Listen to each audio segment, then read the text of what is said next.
There have always been migrations here, and the people who come to the city become Istanbulites depending on how much they feel they belong here.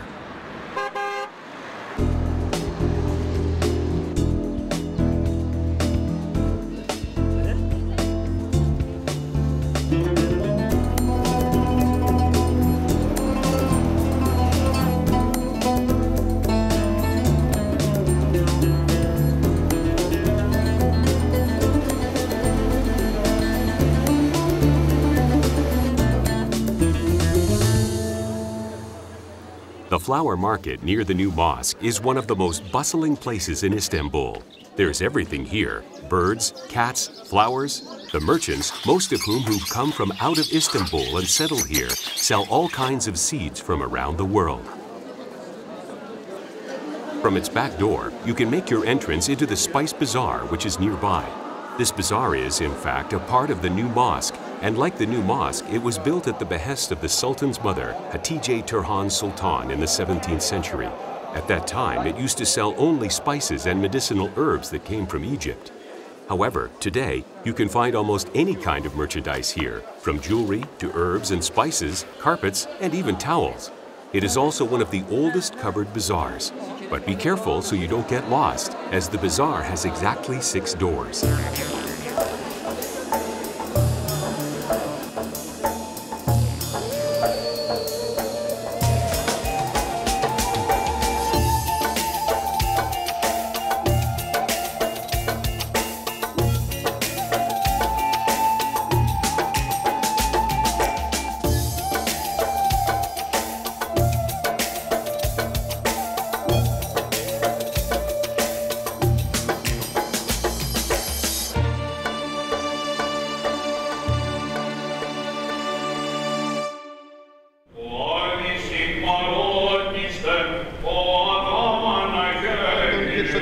Αυτόν του Κυρίου δεηθόμεν.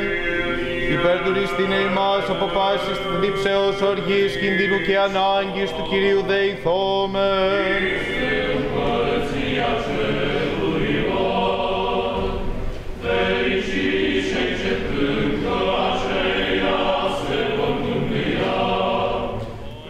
Saint Theodore was born in Yenikoi in 1774, which is one of the neighborhoods on the European shores of the Bosphorus. He died in Mytilene, and on February 20th, 2011, the holy relics of Saint Theodore were brought to the Panagia, or Virgin Mary, Greek church in Yenikoi, where he spent his childhood and got his first inspirations for his paintings. The saint is considered the patron saint of the people of Mytilene, foremost because of his delivery of the people from a great plague and for the many miracles. The metropolis of Mytilene attended the ceremony, and the Greeks living in Istanbul showed great interest in it.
se eliana li malaha bi se kuletov ze tutoja ke na enu akori se la henu ya mau yuti vashi udali salish ko veta wali se ngwe kanyera so me mal amen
The families of Rose and Alberto Modiano, who got married in the Neve Shalom Synagogue in 1988, have been living in Istanbul for ages.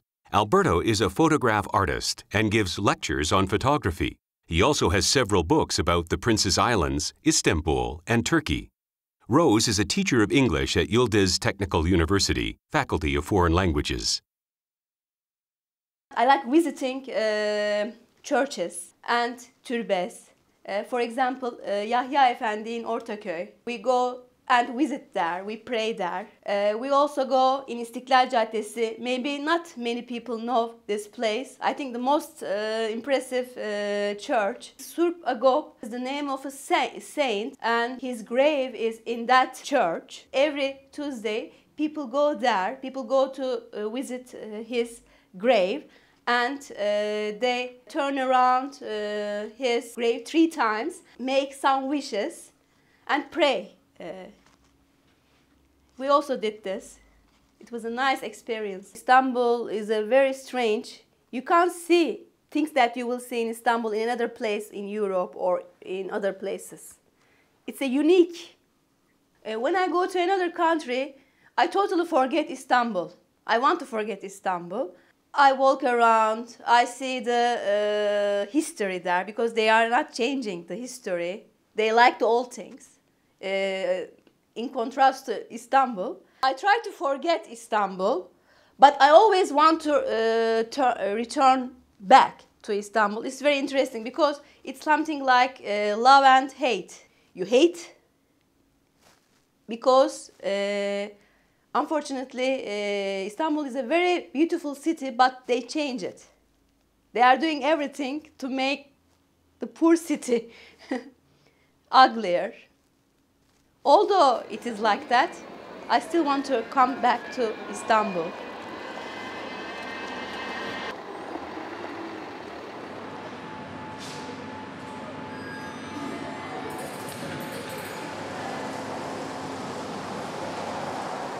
İstanbul maalesef her geçen gün betonlaşıyor biliyoruz. Ama işte 80'li yıllardan bu yana halen gittiğim, gördüğüm ve işte gezmekten keyif aldığım yerler var. İşte bir Sultanahmet'i, orada camilerin ve tarihi yerlerin arasında dolaşmak apayrı bir yer. Bir de İstanbul'da ışık zamanı var ki işte fotoğraf çekmekten keyif aldığım dönemler, o ışık dönemleri. İşte mesela şimdi Nisan ayını çok heyecanla bekliyorum. Erguvanların patlayacağı dönem. İşte o zaman sabah makinemi alacağım. Bir boğaz vapuru, eski tabiriyle dilenci vapuru ile böyle bir uçtan bir uca Erguvanları çekip işte belki hemen ardından Büyükada'da yine mimozaların patlayacağı dönem. Martıların buna eşlik edeceği, dalga seslerinin İşte denizden gelen iyot, deniz kokusuyla beraber buna farklı bir renk katabileceği. Karelerde yaşlanacak başka yerler olacak bunlar. Ama İstanbul, gerçi artık kar yağmıyor ama kışıyla de, karıyla de, baharıyla çok güzel, çok farklı tabii ki. Dünyanın hiçbir yerinde olmayan bir coğrafya ve yaşam şekline sahip. İstanbul'u çok farklı, zengin dinlerin ve insanların olduğu bir şehir. Bundan dolayı belki hem fotoğrafik olarak hem de yaşam şekliyle insana cazip geliyor gibi düşünüyorum.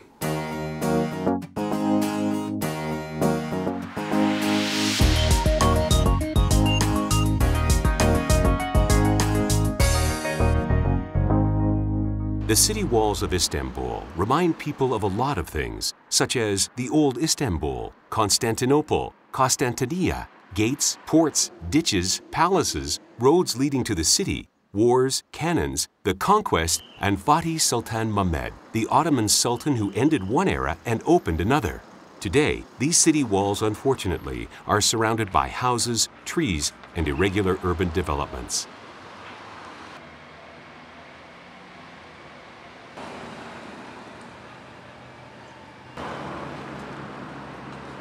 The old Istanbul was enclosed by walls on the sides facing the Golden Horn, the Sea of Marmara, and on its inland side. With numerous additions and modifications during their history, they were the last great fortification system of antiquity and one of the most complex and elaborate systems ever built. As the city grew, the famous double line of the Theodosian Walls was built in the 5th century. Constantinople was protected with these walls against enemies who might come from the land or the sea. They were breached only twice in 1600 years. The first breach occurred in 1204 during the Fourth Crusade. The second breach was led by Fatih Sultan Mehmed in 1453 with cannons and troops.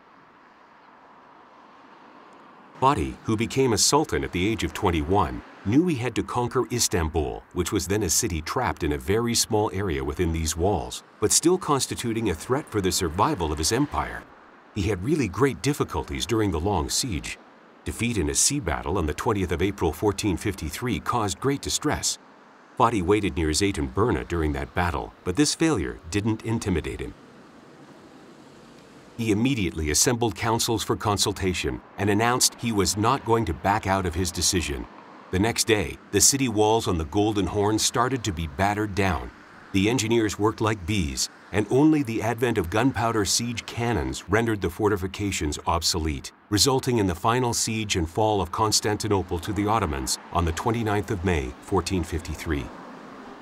After this tragedy, which happened during the leadership of Sultan Mehmed and Byzantine's last emperor Constantine, the city now belonged to the Ottomans.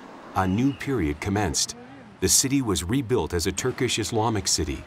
Fatih Sultan Mehmed had the walls repaired in short order among other massive public works projects, and they were kept in repair during the first centuries of Ottoman rule.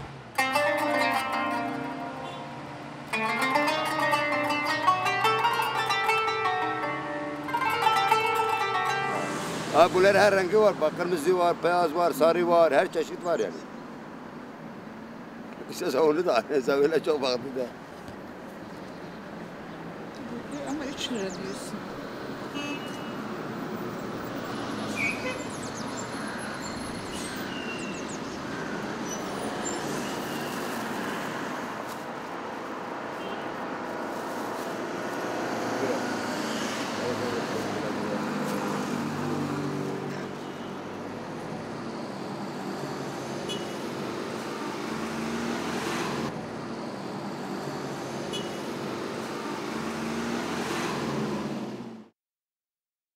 Keiko Nonaka is a writer who lived in Istanbul for 2 years and learned Turkish by herself 25 years ago.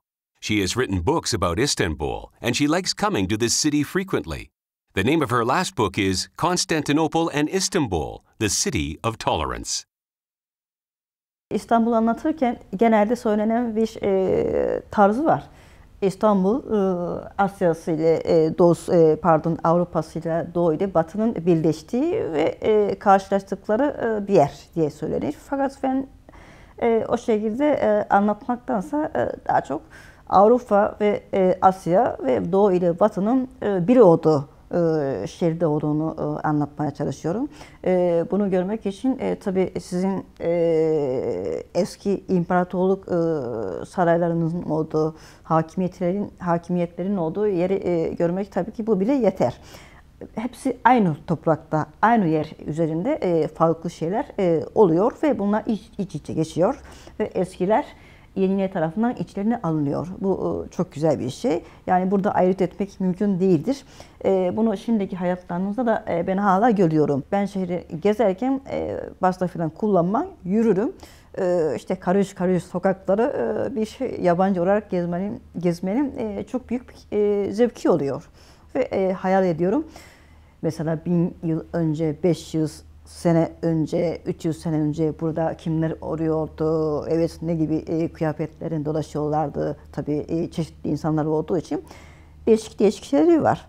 Ve ne gibi yapıları, işte evleri, suları hala ne gibi tarzda duruyorlardı. Bunları hayal ediyorum. Yani. Tıpkı da bir tarihsel dizinin içerisinde kendimi buluyor gibi hissediyorum. Yüreğim her zaman yarısı olarak buradadır. Hayal ediyorum ve belki de böyle uzaktan da özlemenin evet daha doğru gözü yaratabileceğini de düşünüyorum.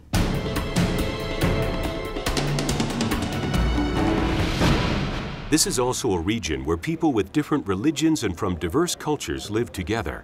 Its former name was Samatya. Even though it has been changed into Hoca Mustafa Pasha today, everyone prefers to call it Samatya. The name Samatya comes from the Greek word samatya, meaning sand. In the past, when the road in front of it was not built yet, the region had been a sandy place inside the city walls. In the Byzantine period, very few Armenians lived in Istanbul. In the Ottoman period, a lot of Armenians came here from Bursa upon the wish of Fatih. Then Samatya became a district where the majority of settlers were Armenian. Sahakyan Nunyan Armenian High School has been educating students since the 18th century. Among the Armenian schools in Turkey, this is one of the best regarding the education given. There is a church called Shirp Kerork just next to the school. This is the first patriarchate of the Armenians in this city. In earlier times, this place was the Paraleptos Monastery belonging to the Orthodox community. Fatih Sultan Mehmed gave this church to the Armenians, and thus it became their first patriarchate. Its appearance today is what it became after the fire in 1870. Until the past century, people used to take off their shoes while entering the church and lay out a prayer rug on which they sat down to pray. The church was dedicated to Saint George, called Shirp Kerork by the Armenians, who was one of the important saints in Christianity. On its iron gate, there are scenes of Adam and Eve and Shirp Kerork killing the dragon. The patriarch chair in the church was brought here in 1993.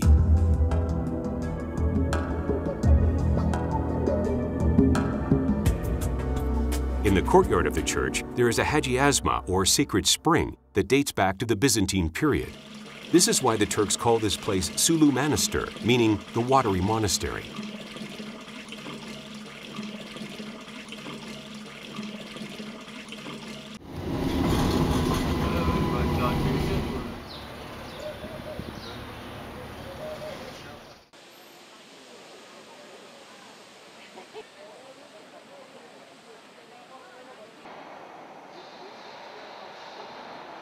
Istanbul means Hagia Sophia, and Hagia Sophia means holy wisdom.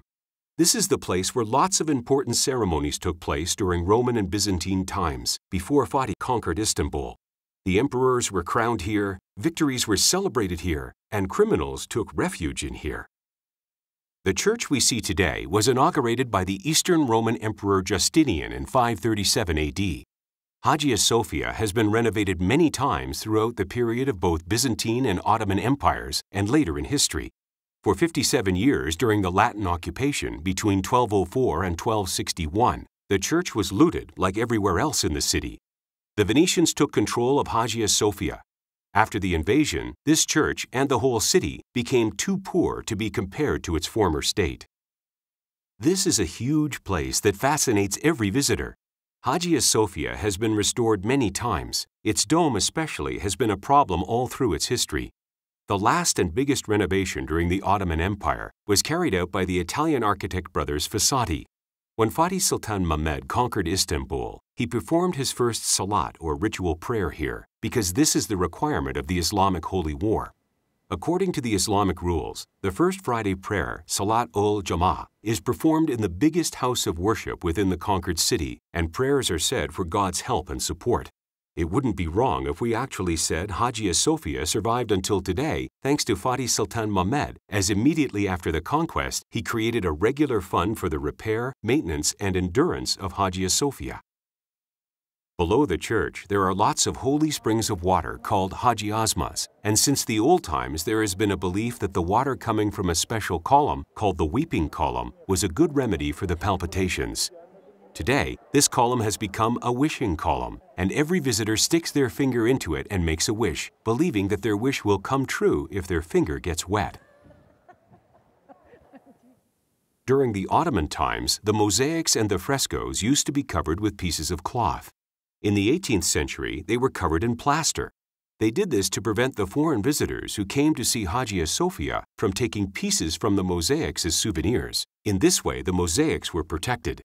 Today, the mosaics are gradually being uncovered by removing these coats of plaster.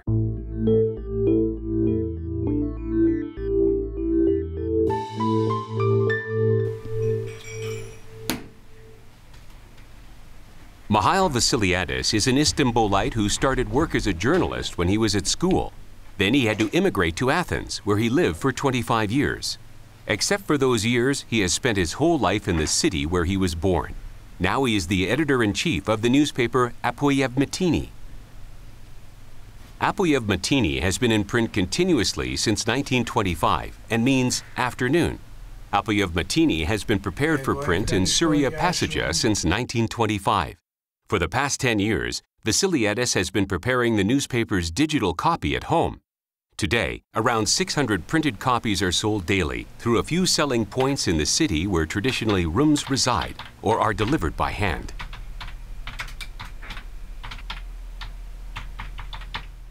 Evet, İstanbul'u dinleyebilirsiniz gözünüz kapalı ama gözünüz açıkken de İstanbul sizin içinize doluyor zaten. Dolayısıyla İstanbul'dan uzakta olduğunuz zaman gözünüzü kapayıp İstanbul'u canlandırabiliyorsunuz. Nesini?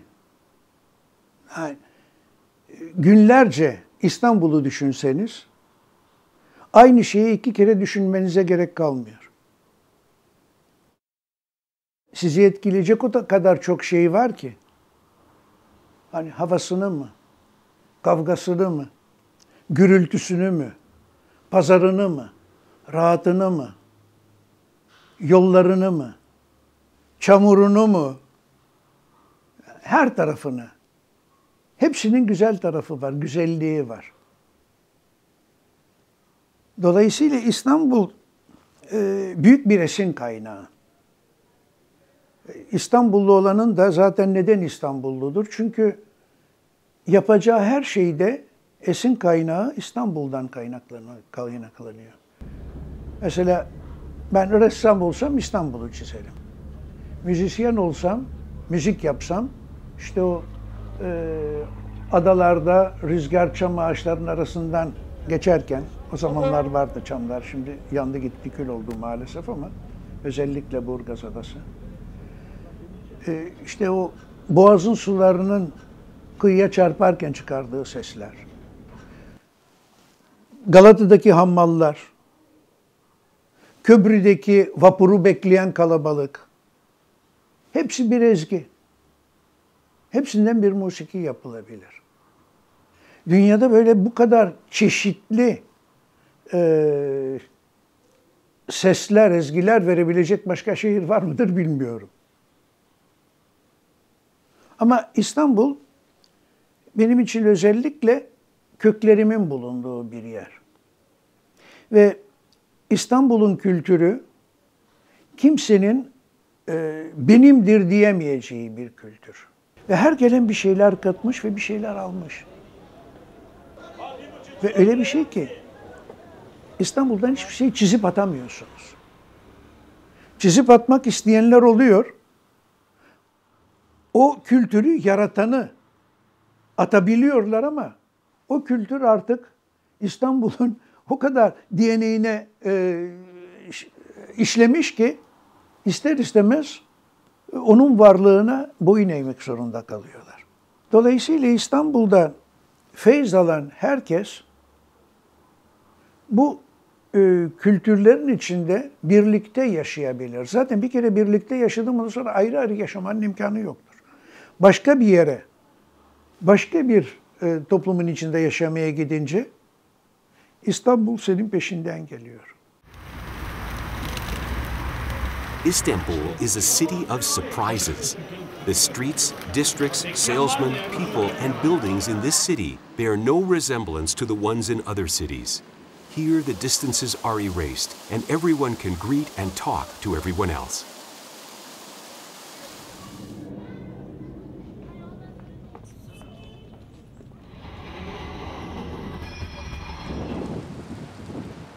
Iastefanos, once known as St. Stephanos, is a seaside resort outside the city walls of Istanbul. It has been popular since the Byzantine and Ottoman periods. During the Fourth Crusade, the Latin Navy forces anchored offshore Yeşilköy, where they disembarked. One of the first lighthouses of Istanbul is also here.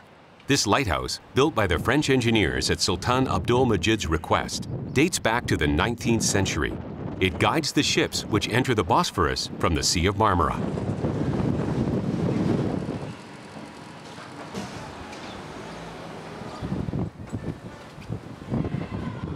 Sirhanosh Hanset is an Istanbulite who lives in Yeşilköy. She often visits the Şerpis Stepanos church, which is near her house. Balıkçı reisti babam. Kumkapı'da oturuyorduk. Fakat 40 senedir şimdi Yeşilköy'e geldik. Yeşilköy'de oturuyoruz. Ama inan eski Kumkapı'yı çok arıyorum. Neden? Eski komşuluklar, eski insanlıklar, hürmetler eskiden daha güzeldi. Beyim 10 sene oldu rahmetli olalı. Kendi taksi şoförüydü. Ama 40 sene çok güzel bir hayatımız oldu. Ama şimdi maalesef tek kaldık. Şimdi bir şey dersem gayrimüslimler bana kızacaklar. Ama ben daha çok yatırları ve camilere inancım çok yüksektir. Ben örgü ördüğüm zaman ezan okunursa elimdeki örgüyü de bırakırım, beklerim ezanın okunmasını. Benim beyim rahmetli olmadan benim bir komşum var. O demişti ki 21 kere Bismillahirrahmanirrahim de arkasından ve ben onu senelerce öyle dua ederek yolladım işine. Çok şükür Allah'a şimdiye kadar da ölene kadar da hiçbir kazamız belamız olmadı. Allah'a yine de 1000 kere şükür. Çok sene evvel benim bir arkadaş vardı. Hadi dedi Eyüp Sultan'a gidelim de dilekler dileyelim dedi. Biz de Eyüp Sultan'a gittik. Fakat orada şöyle bir şey oldu. Ben tabii fazla bilmediğim için orada dedi Eyüp Sultan'ın yatır kapısı var. Orada adağımızı yapacağız.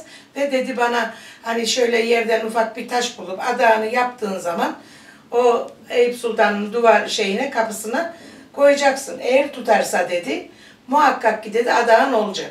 Fakat benim inancım hakikaten çok yüksek olduğundan ben o şekilde adağımı diledim. İnanır mısınız? O oraya hakikaten yapıştı. Fakat arkamda 2 tane hanım benim tabii biraz gayrimüslim olduğumu anladılar. Madamın taşı tuttu ama ya deliğe uğradı ya mum vardı dediler.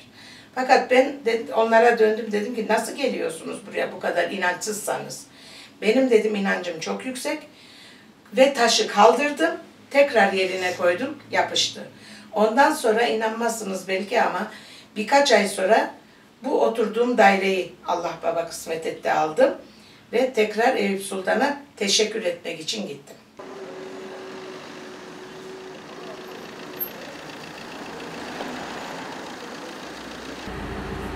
Merhaba. Merhaba efendim, iyi günler. İyi günler. Yenikapı'ya gitmek istiyorum ben. Yenikapı'nın neresine efendim?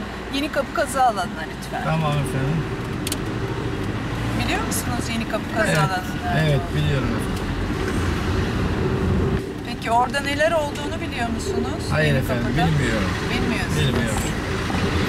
Böyle orada çok güzel gemiler buldular, Bizans gemileri. En eski İstanbulluları buldular. İstanbul'un tarihinin 8500 yıl önceye gittiğini buldular. Bir köy buldular orada. Sahilde mi efendim? Yenikapı'nın sahili. Yenikapı Marmaray metro çalışmalarının olduğu alanda. Tarihi bir şeyler. Evet. Siz İstanbullu musunuz? Ben Kastamonluyum aslında. Kastamonu. Ama 69'dan beri İstanbul'dayım. 69. Evet. İlk gelenlerden herhalde Allah İstanbul'a. 69'da geldim. İşte köyle hiç şeyim yok, bağlantım yok. Burada yaşıyoruz. Gitmiyor musunuz? Yazları her yaz giderim 15 gün. Evet, yazları giderim. Kastamonu çok güzel bir yer. Evet, evet çok güzel. Doğası, ormanı, yeşilliği çok güzel.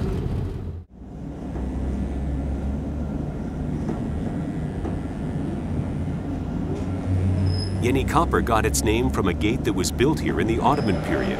If it weren't for the work being done on the Marmaray Tunnel project and the new metro line, which are the projects that will solve the traffic problem of Istanbul, there wouldn't be any excavations here.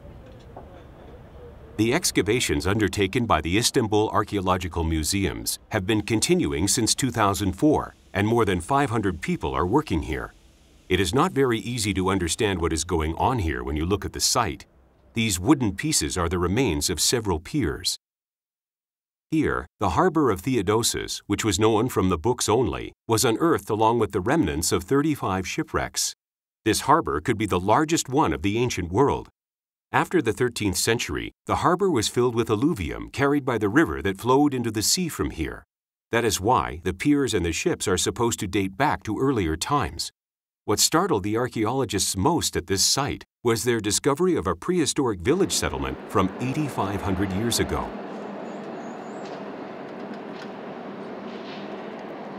Despite her busy daily schedule, the director of the Istanbul Archaeological Museums, Zeynep Kilzutan, visits the excavation site in Yeni Kapı every day. She supervises the work that is being done there. She is greatly excited about this, as is everyone who wants to witness the history of Istanbul. Genellikle 2700 yıllık bir kent olarak tarihlendirilen bu kentin tarihi yaklaşık günümüzden 8500 yıl öncesine kadar gidebilen belgeler elde ettik. Bu tabii ki bize tarihin içinde yer almamızı sağladı. Buraya katkı vermemizi sağladı. Dolayısıyla bizi çok müthiş onurlandırıyor, gururlandırıyor. The ships found here are considered to date back to the times between the 5th and the 11th century AD. These 35 ships have the necessary characteristic features that can tell all the changes and developments Byzantine ship construction technology underwent. The most significant group comprises the galleys that were used by the Byzantine Navy. This is the first time and place this kind of galley has been unearthed. These sea vessels, propelled by oars, were long and narrow, hence light and fast. They were used in the Navy, but they also proved to be useful for spying purposes. Apart from these, they have found small boats that were engaged in coastal shipping and brought commercial goods to Constantinople from around the Marmara Sea.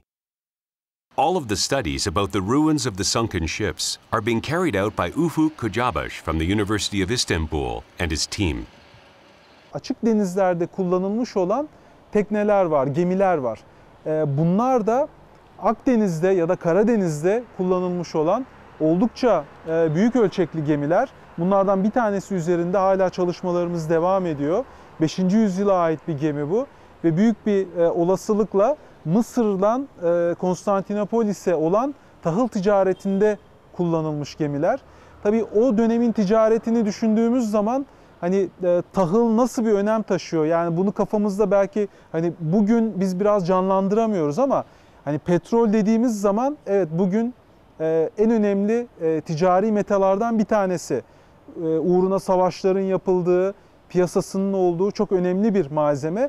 Tahılı da antik dönemde petrol ile karşılaştırabilirsiniz. Yani Roma döneminde, Bizans döneminde tahıl neyse bugün de hani petrol bizim için o.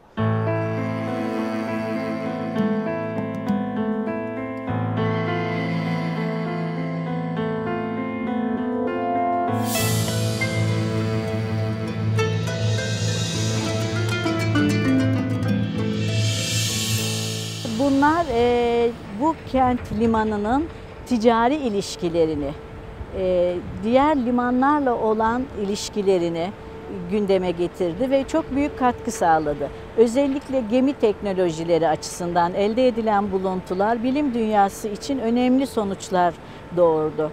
Yine çok önemli bir sonucu da Neolitik tabakaya ulaşmış olmamız ki bu da liman dolgusu tabanı altında -6 metre kotlarında bir Neolitik tabaka gün ışığına çıkartıldı. Mimarisiyle, küçük buluntularıyla ve de mezarlık alanlarıyla beraber bu da bu kent için çok önemli sonuçlardı. These ships, which carried grain, wine, and food, were well preserved. It was as if they had been kept in a time capsule because they had sunk deep enough to be covered in silt, which protected them. Judging by the food remains found on the boats and at the excavation site, it looks as if the Byzantine Empire had an economy based on sea trade and agriculture. The botanical findings indicate they loved and consumed a lot of figs, grapes, melons, cherries, and sour cherries. These ships are going to be exhibited in a museum after their restoration.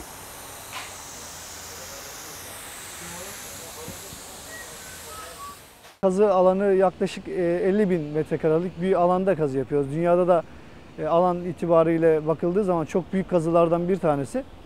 Ve dönemsel olarak bakıldığı ise çok geniş bir yelpazeye sahip bir bilgiler elde ettik. Şöyle ki bir kazı alanında hem Neolitik alanı kazabiliyorsunuz, hem Neolitik'i görebiliyorsunuz, hem demir çağını görebiliyorsunuz. Klasik dönemleri görebiliyorsunuz ve çok yoğun şekilde Bizans görebiliyorsunuz. Bu kadar geniş yelpazedeki bir dönemsel verilere ulaşmak gerçekten çok önemli. O yüzden burada çalışmayı çok büyük bir şans olarak görüyorum.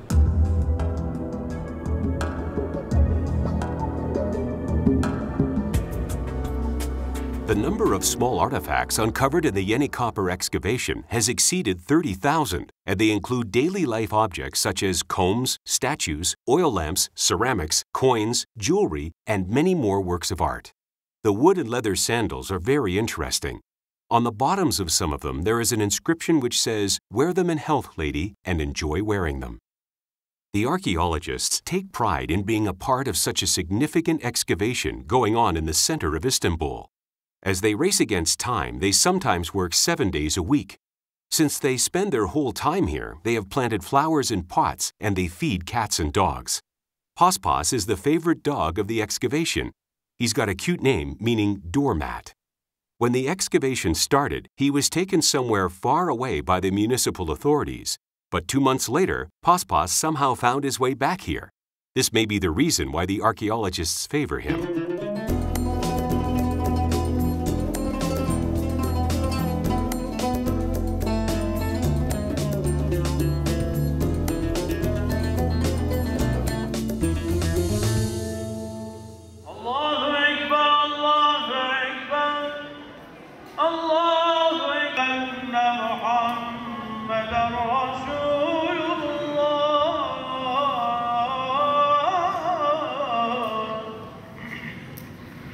We are in the resting place of Istanbul's spiritual protector, Eyüp Sultan. Hundreds of people come here every day making wishes. They visit Eyüp Sultan for celebrations such as marriage and circumcision. The district of Eyüp was the first place where Muslims settled after the conquest of Istanbul. This place was named after Abu Ayyub al-Ansari, who was the standard bearer of the Islamic prophet Muhammad. He died in Istanbul during the Arab Umayyad siege in the 7th century. The story of how this place was turned into such a sacred locality is as follows. During the long siege of Istanbul before its conquest, the Genoese and Venetian ships came to the Golden Horn to help the Byzantine Empire. The Ottoman soldiers fell completely in despair, and the ones who wanted to stop the siege and withdraw increased. Just at that time, Sultan Mehmed's tutor, Sheikh Akşemseddin, from the Barami cult, lay down to sleep after performing duties of worship in the hope that he would see some visions, and in his dream he saw the tomb of Abu Ayyub al-Ansari. Finding the location of his tomb outside the city walls increased the faith of the soldiers, and the city was conquered. That is why since then, this region, where the mausoleum of Abu Ayyub al-Ansari is located, has become one of the sacred places of the Muslim world after Mecca and Jerusalem. Later, a mosque was built here and the district evolved around it. Throughout the history of the Ottoman dynasty, nearly all the sultans that ascended to the throne performed a sword-girding ceremony here to win God's blessing.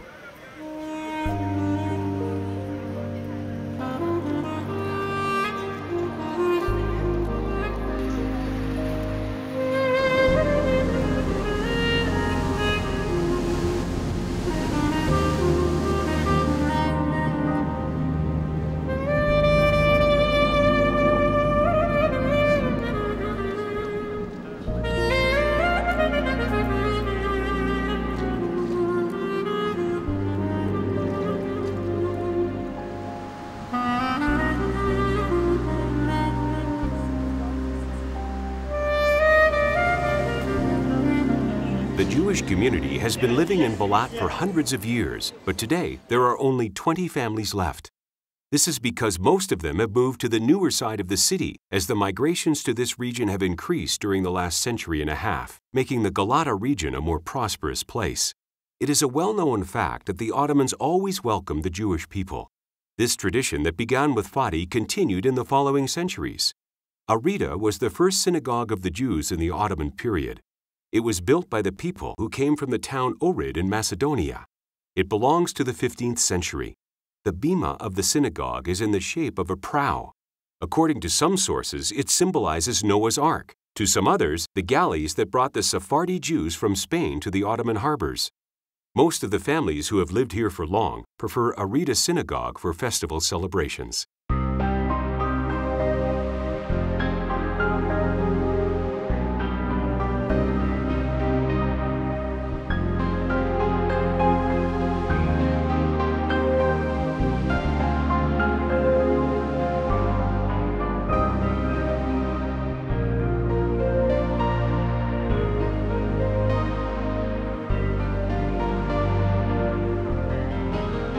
This is the Fatih Mosque, or the Conqueror's Mosque.